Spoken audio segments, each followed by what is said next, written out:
Hello everyone, we're back. Wait a second. Excuse me, I'm gonna do something. I need to. I accidentally forgot to move the chat window and the status window because I can't exactly have it here at the time. I apologize for that. Let me bring back the game. I'm not used to the setup, so I forget to move the stuff. This is why I don't like playing games in like full screen. It's like I don't have enough space. I don't have infinite windows. Anyway, let's go back. Odysseus, Yeah, Cyclop. yeah. Старое дерево.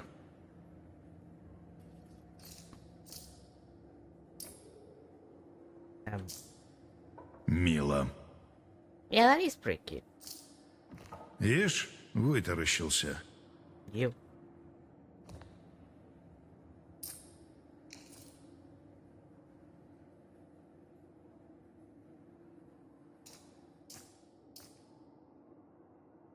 Go the hand and the lamb.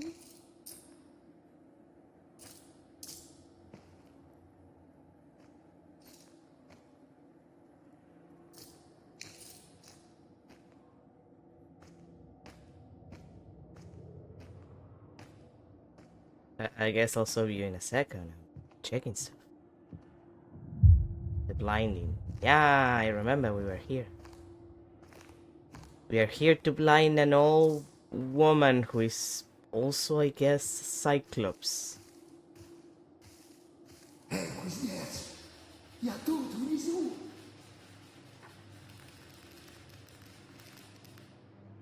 Какого беса ты творишь? Оно здесь из-за тебя. Без всего этого не пробраться.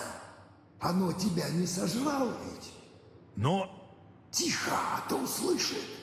Чтобы выбраться, нужно завершить обряд. Вяжи ее, а я что покрепче поищу.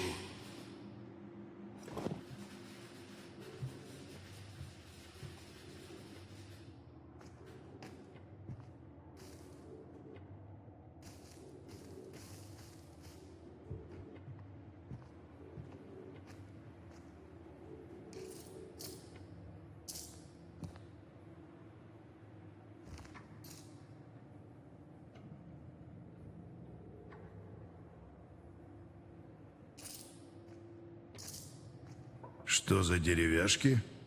Oh, they have the number. Okay, that's 6, I think. A 5. An 8. And that's another 6. So 5, 6, 6, 8.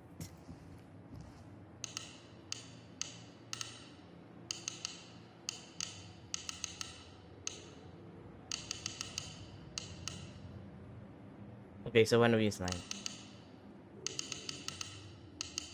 Open it.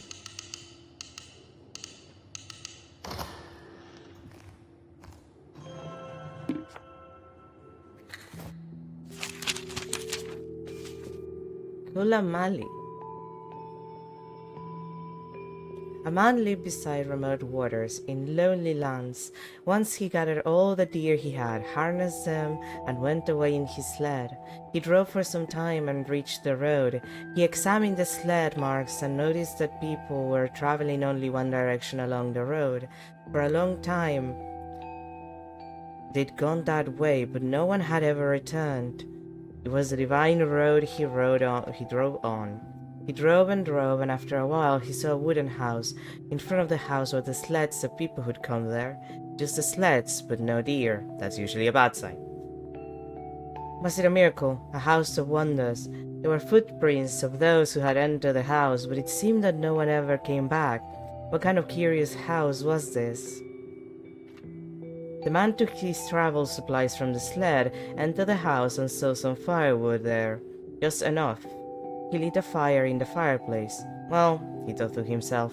I'm going to take a closer look at this house. I need to look around. He reduced the now to water in the cauldron, took out some dried bones from his bag and put them in the cauldron, and he heard a sound coming from under the floor. Suddenly the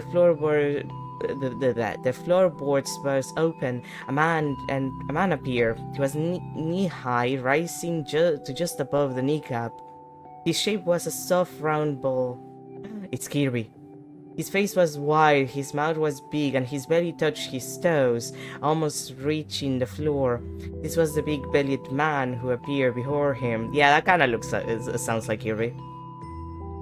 Ah, my boy, he said, you finally arrived. Oh, uncle, I have arrived. They greet each other. My boy, said the round man, where are you going now? I don't have any special destination. I was driving my sled and came across the road. It brought me to this house. Uncle, what's your business here? Ah, he said. How could I not come here? This is a well-traveled path to here, where I get my delicious food. How could I not come?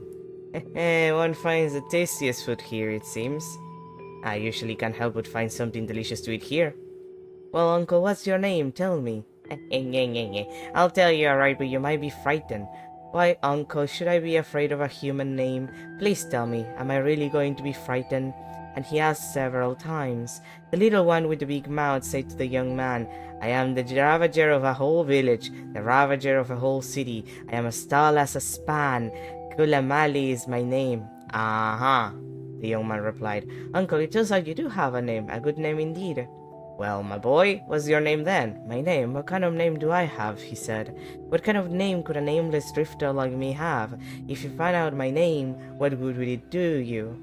Ah, come on, I told you mine, said the uncle. Tell me yours in return. Well, uncle, say it I shall, the young man said to the uncle. My name is Last Spring, he who left one spring. That's my name. Ah, my boy, this is also a good name. Last spring, he who left one spring. You have a funny name, the uncle said to the young man. Well, what kind of food do you have there? What do you have there? It smells delicious. I am cooking lunch. Well, my boy, will you feed me some of your delicious food? How could I not feed you? I'll feed you, alright? I'm cooking enough for two. Just be patient. The young man then seasoned the brew with some flour. The food in the cauldron bubbled and boiled, with a foam cap rising out of it. I don't know how I feel about season the brew with flour. Because, like, what do you, like, with flour? I guess if you're trying to make, like, a creamy stew, that works, but also, bro. Well, uncle... Excuse me. Well, uncle, listen carefully. I'm going to teach you how we eat this food. Whichever guest arrived later has the food poured into his mouth by the first guest. Now lie down here by the fireplace, open your mouth wide, and open your eyes even wider. I'll pour the food in your mouth with my own hands. I'll feed you in my own hands, then you'll be sated. The young man picked up the cauldron. The uncle opened his mouth and eyes. The young man poured the hot food into his mouth and burned his eyes with the hot brew too, you see. Burned by the hot food, the uncle shouted, Oh, oh, oh, last spring he who left one spring, burned my insides, burned my insides. He burned my eyes as well. The young man was listening out and heard laughter coming from below. Last spring he who left one spring burned his insides, burned his insides. He burned his eyes, he burned his eyes. They laughed. With all this done, the young man put the cauldron in his bag and went outside. He pulled the reins of his sled and went wherever he wanted. This is the end. This Kulamali man is the eyeless deity of the seas now and is still alive. And the young man is alive too, and now is the deity of the upper regions of the river Ob, with his abundant fish sitting in the middle of the divine forest headlands as a golden god. Podpod Predania, Pesnikas Misking, Kantov. Songs and Tales of Kasim Kanti. 000 format, Human 2014. Interesting.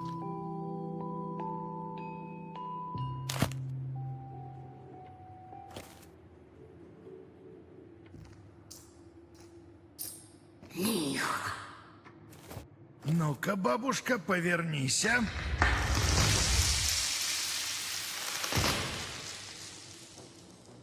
Ну нет, бабушка, это не годится.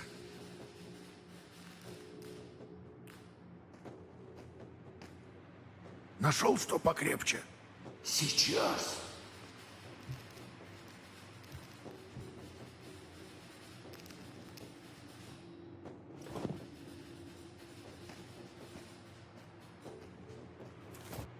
Повернись-ка, бабушка.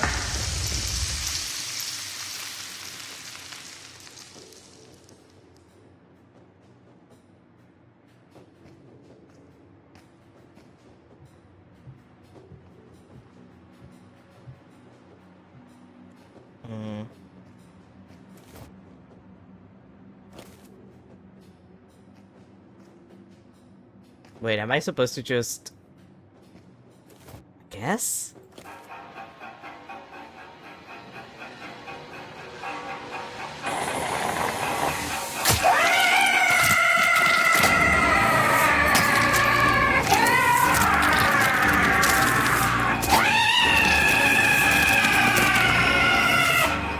Злодей! Теперь еще не уйдешь!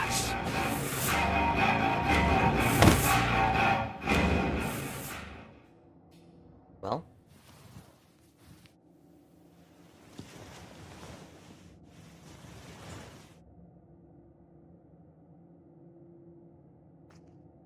Скорее, пока оно нас не учуяло. Оно направилось к выходу, выпускать овец. Это наш шанс, оно ослепло. Может, проберешься? Function on the maimed.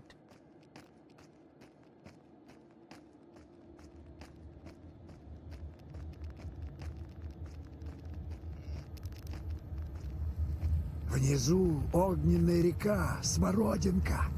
Она течет между мирами. Значит, по ней ты сможешь выбраться в мир живых.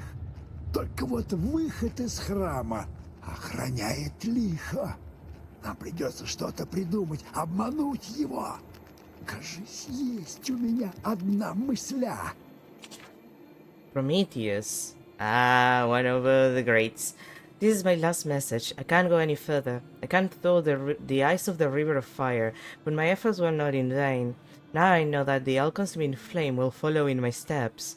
You must walk the ancient path to the end. Share your knowledge with the world of the living. Let the river of fire burn forever. Let the temple shine in gold once again. As for me, I can hear her steps now. The chiming bell tells of her coming. Я уже слышу песни овец.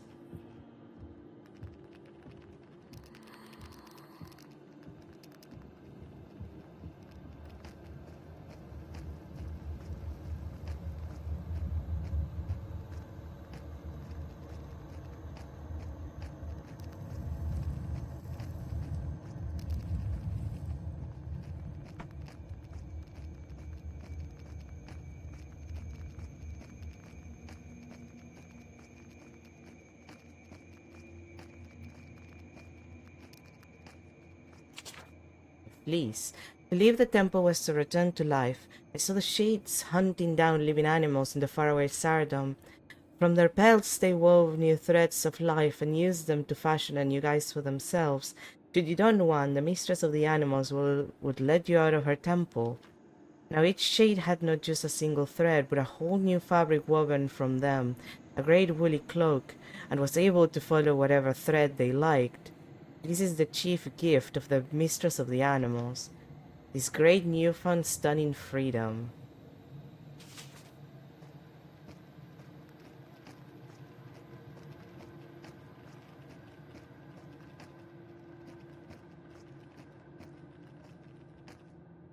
Huh? Oh, this is where I started. Oh, I'm stupid. I went the opposite way. Oopsie. I thought that I was going on a different way because I'm stupid and I have no sense of direction.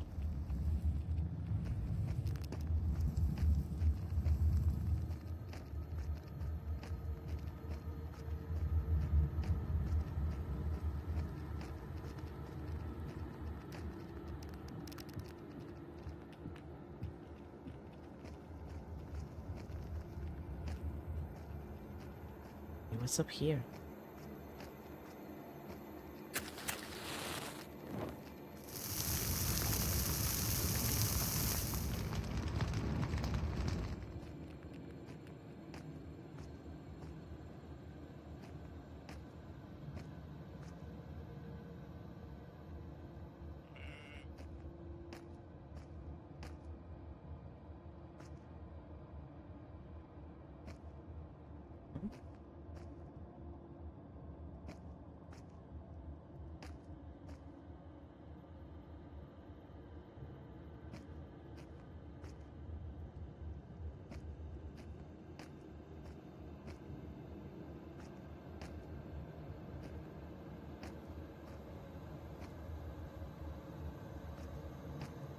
What's it?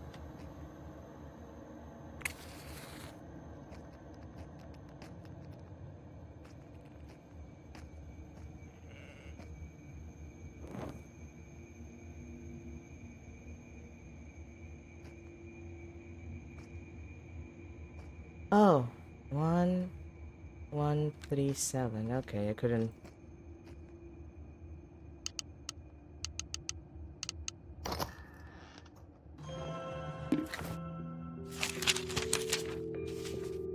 The one-eyed ogress.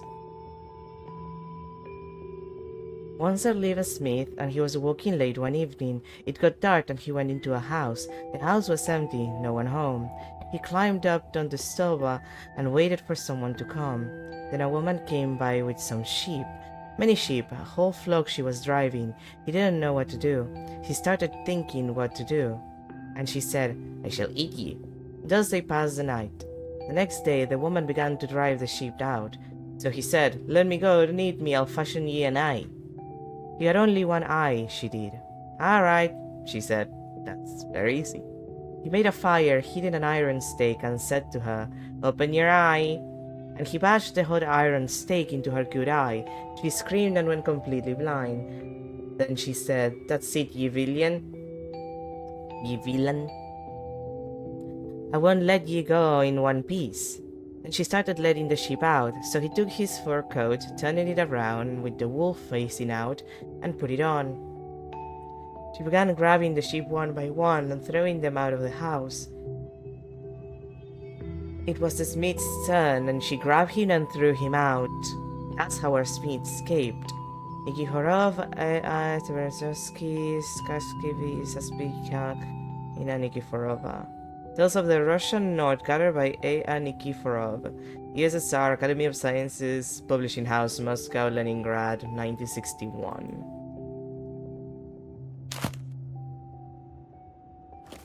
Yeah, we're just going through, like, that myth in a way.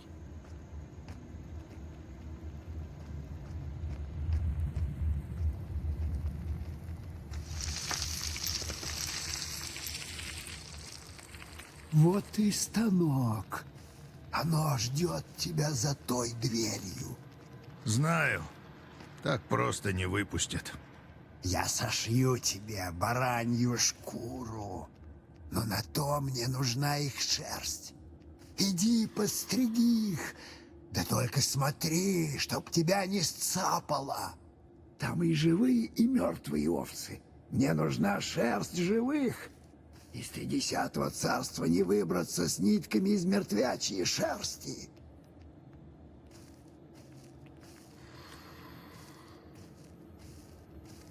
Do I have to go there to get to the sheep, though? Can I just find other sheep? No? Okay.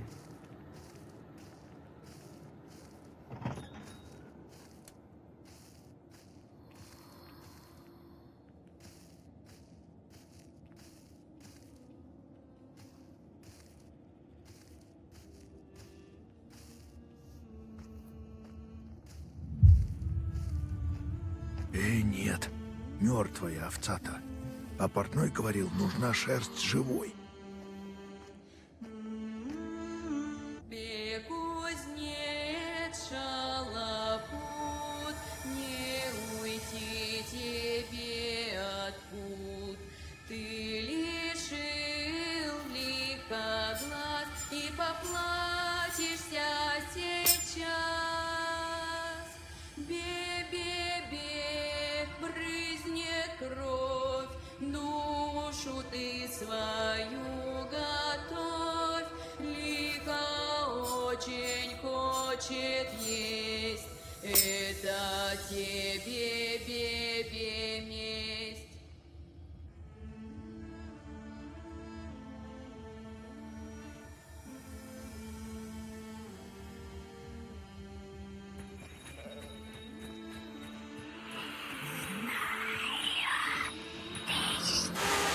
Oh, God damn it.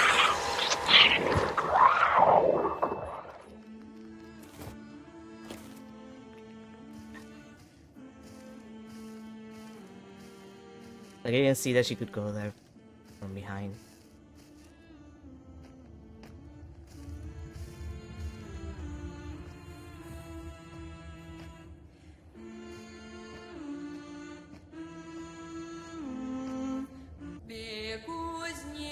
God damn it. Шалопут, не уйти тебе от пут. Ты лишил лиха глаз и поплатишься сейчас. Бе-бе-бе, брызнет кровь, душу ты свою готовь. Лиха очень хочет есть, это тебе, бе-бе, месть. Let's try not to die this time.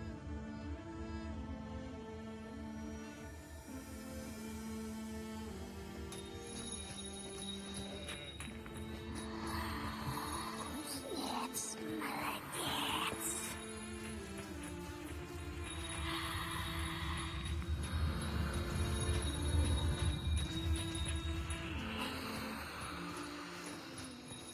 Где ты? Еще нужно подстричь 2 овец.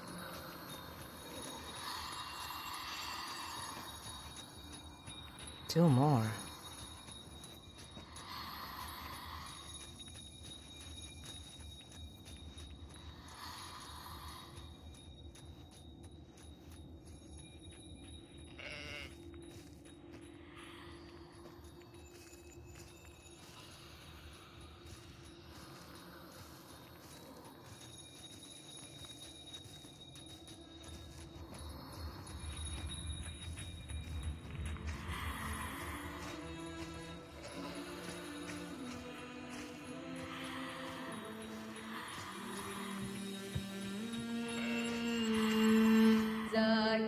Закипит чан с водой, скоро будет пир горой. Лихо станет пировать, свои косточки глотать. Бе-бе-бе, бездной глаз, тьму увидишь ты сейчас. Бе-бе-бе, гаснет свет, и тебе спасения нет.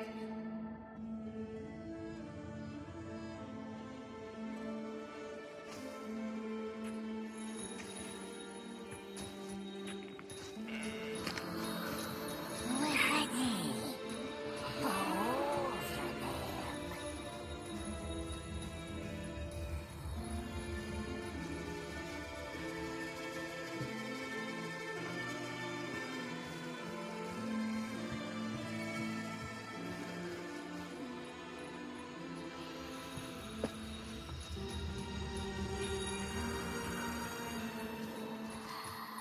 Divide. Okay, the last one was on the way there.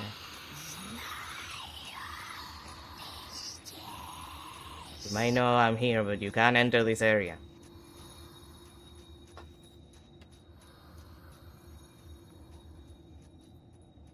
But he killed the game to save after each sheep.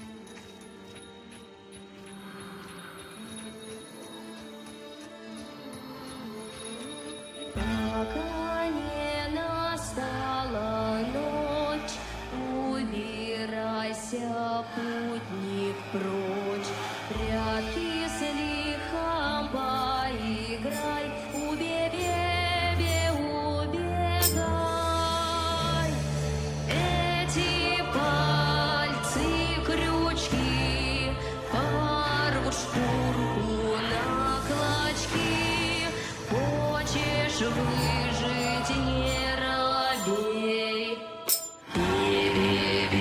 Беги скорей.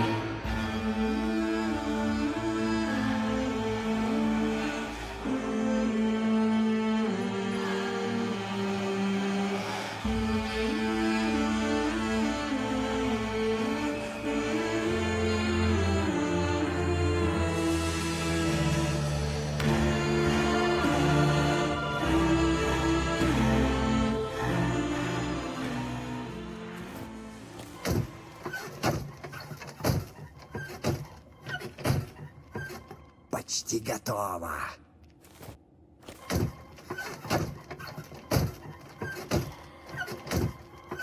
Еще шерсти. Скоро справимся. Ну, готово. Портной, Знаешь, эта шерсть вмещает одного. Может, мне отдашь?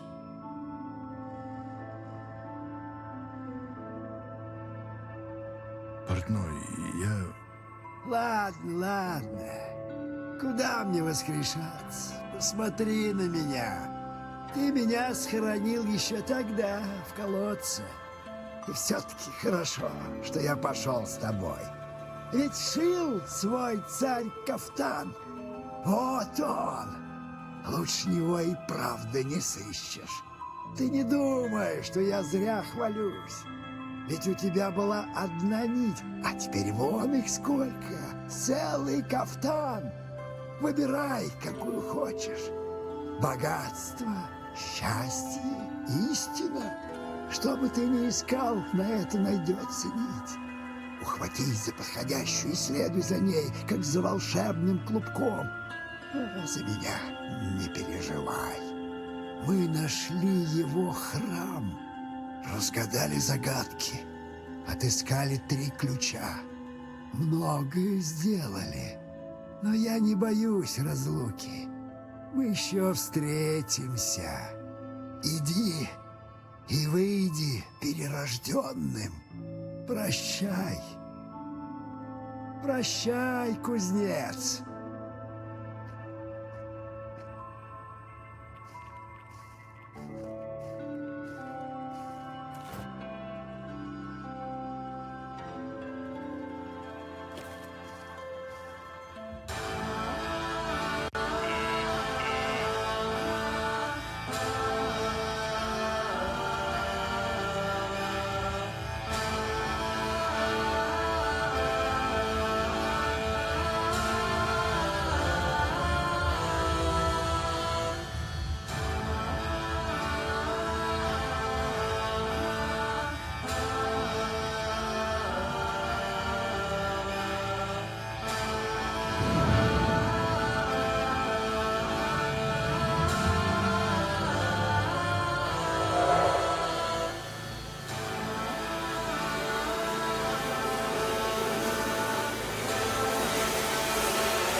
Прощай, лихо. Натерпелся я от тебя лихо. А, теперь ничего не сделаешь. Постой! Еще дотерпишься! Ты не ушел! Черт!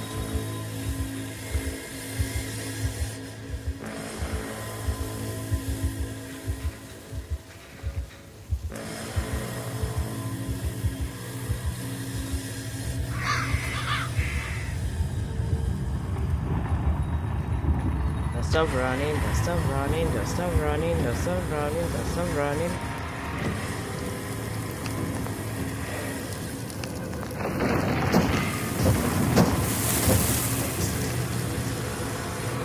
Everything's on fire, but don't stop running.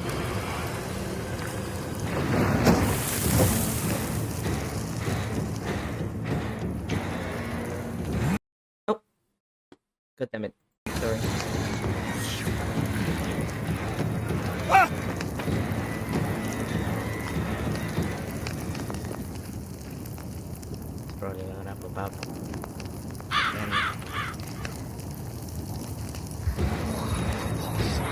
Yep. Don't stop running, don't stop running, don't stop running.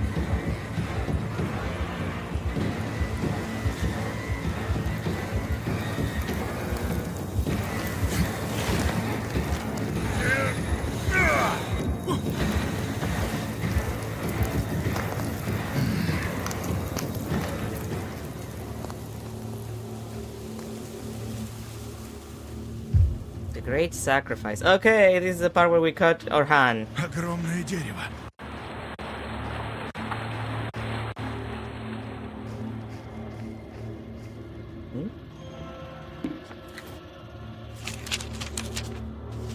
One-eyed likho. Once upon a time there was a smith. Well now, says he, I've never seen any grief. They say there's evil in the world. I'll go seek me out evil. So he went and had a good dish drink, and then started in search of evil. On the way he met a tailor. Good day, said the tailor. Good day. Where are you going? Asked the tailor. Well, brother, everybody says there is evil on earth, but I've never seen any, so I'm going to look for it. Why is he so stupid? And also I apologize for the noise. My god. Again, I'm sorry if you can hear that, which I'm pretty sure you can because the mic is picking that up. Let's go together. I'm a thriving man too and have seen no evil. Let's go and have a hunt for some. Well, they walked and walked until they reached a dark, dense forest. In it they found a small path, and along it they went, along the narrow path. They walked and walked along the path, and at last they saw a large cottage standing before them. It was night, there was nowhere else to go. Look here, they say, let's go into that cottage. In they went. There was nobody there. All looked bare and squalid. They sat down and remained sitting there some time. Presently, in came a tall woman, lank, crooked, with only one eye. Ah, says she, I have visitors. Good day to you. Good day, grandmother. We come to pass the night under your roof. Very good. I shall have something to sup on. Thereupon they were greatly terrified. As for her, she went and fetched a great heap of firewood. She brought in the heap of firewood, flung it into the stove, and set it alight. Then she went up to the two men, took one of them, the tailor, cut his throat, tousled him, and put him in the oven. Meantime the smith sat there, thinking, what's to be done? How can I come out of this alive? When she had finished her supper, the smith looked at the oven and said, Granny, I'm a smith. What can you forge? Anything. Make me an eye. Good, says he, but have you got any cord? I must tie you up or you won't keep still. I shall have to hammer your eye in. She went and fetched two cords, one rather thin, the other thicker. Well, he bound her with the one which was thinnest. Now then, Granny, says he, just turn over. She turned over and broke the cord. That won't do, Granny, says he. That cord doesn't suit. Doesn't sweet. Suit. Sweet. God damn it, I hate that word. He took the thick cord and tied her up with it famously. Now then, turn around, Granny, says he. She turned and twisted but didn't break the cord. Then he took an awl, heated it red hot, and applied it to her eye, a sound one. At the same moment he caught up a hatchet and hammered away vigorously with the back of it at the awl. She struggled like anything and broke the cord. Then she went and sat down at the threshold. Ah, villain, she cried. You shan't get away from me now. He saw that he was in an evil plight again. There he sat, thinking what's to be done. By and by the sheep came home from a field, and she drove them into her cottage for the night. Well, the smith spent the night there too. In the morning she got up to let the sheep out. He took his sheepskin pelisse and turned it inside out so that the wool was outside, passed his arms through its sleeves and pulled it well over him, and crept up to her as he had been a sheep. She let the flock go out one at a time, catching hold of each by the wool on its back and shoving it out. Well, he came creeping up like the rest. She caught hold of the wool on his back and shoved him out. But as soon as she shoved him out, he stood up and cried, Farewell, likho, I have suffered much evil at your hands. Now you can do nothing to me. Wait a bit, she replied. You shall endure still more. You haven't escaped yet. The smith went back through the forest along the narrow path. Presently he saw a golden handled hatchet sticking in a tree, and he felt a strong desire to seize it. Well, he did seize that hatchet, and his hands took fast to it. What was to be done? There was no freeing it anyhow. He gave a look behind him. There was Likho coming after him and crying, "There you are, villain, you have not got off yet." The smith pulled out a small knife which he held in his pocket and began hacking away at his hand. He cut it clean off and ran away. When he reached his village, he immediately began showing his arm as proof that he had seen Likho at last. "Look," says he, "that's the state of things. Here I am," says he, "without my hand, and as for my comrade, she's eaten him up entirely." And that's the end of this fairy tale. Afanasie Anne Nardin Ruski Russian Fairy Tales, Volume 3, Katkov & Co., Typography, Moscow, 1857.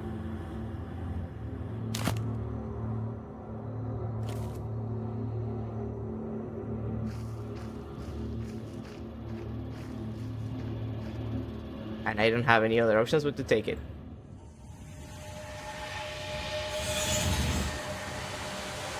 О, черт, не отцепить! Вот ты, злодей, и не ушел.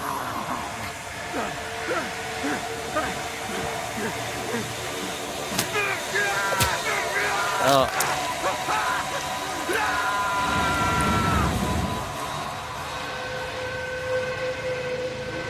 Ooh. О, черт!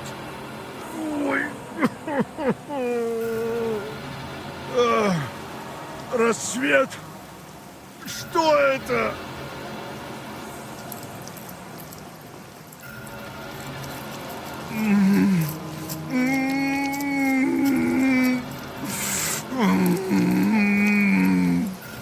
You know, I would like to have some bandages for these. The Ascension.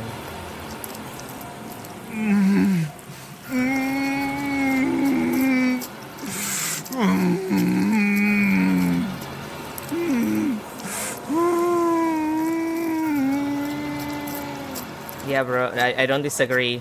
Can you do like a tourniquet or something?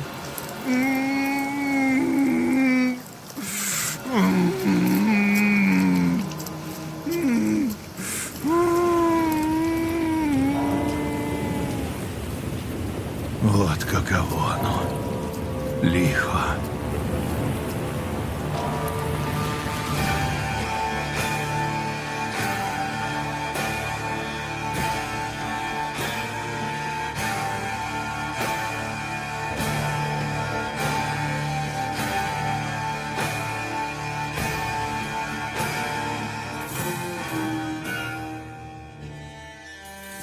Well, I guess he did say he was looking for evil.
Well, that was extremely Russian.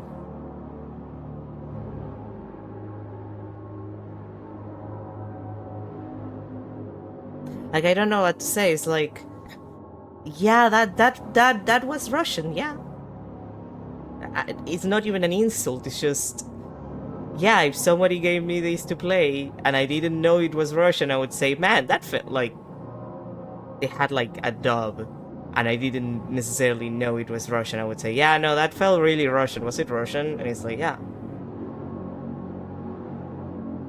That was pretty good.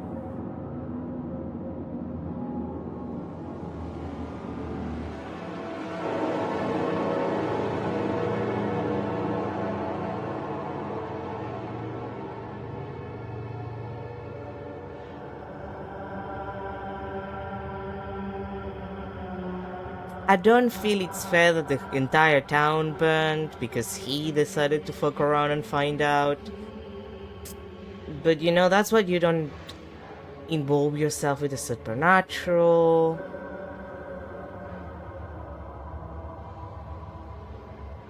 In general, like, rule of thumb, you don't get involved with that. You try to not fuck around and find out.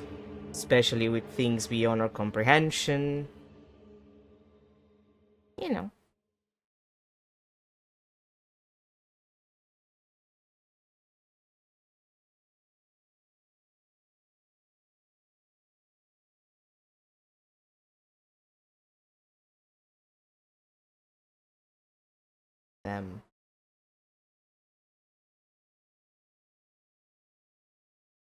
Something else? Well, it's giving me skip hole, so, something else. Oh. Oh, this is just the...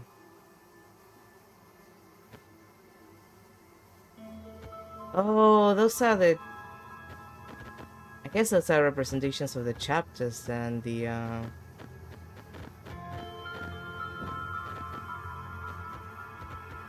guess the throne from where Likho got tied up. This is the last area of the game, I think. All of these are like pieces from the chapters. I think.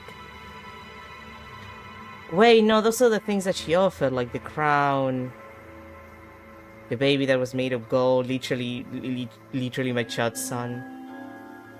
Anyway, that was good. Like, I liked it. It was a pretty good experience. Not too long. I got to cut off my own hand. I got to see my stump.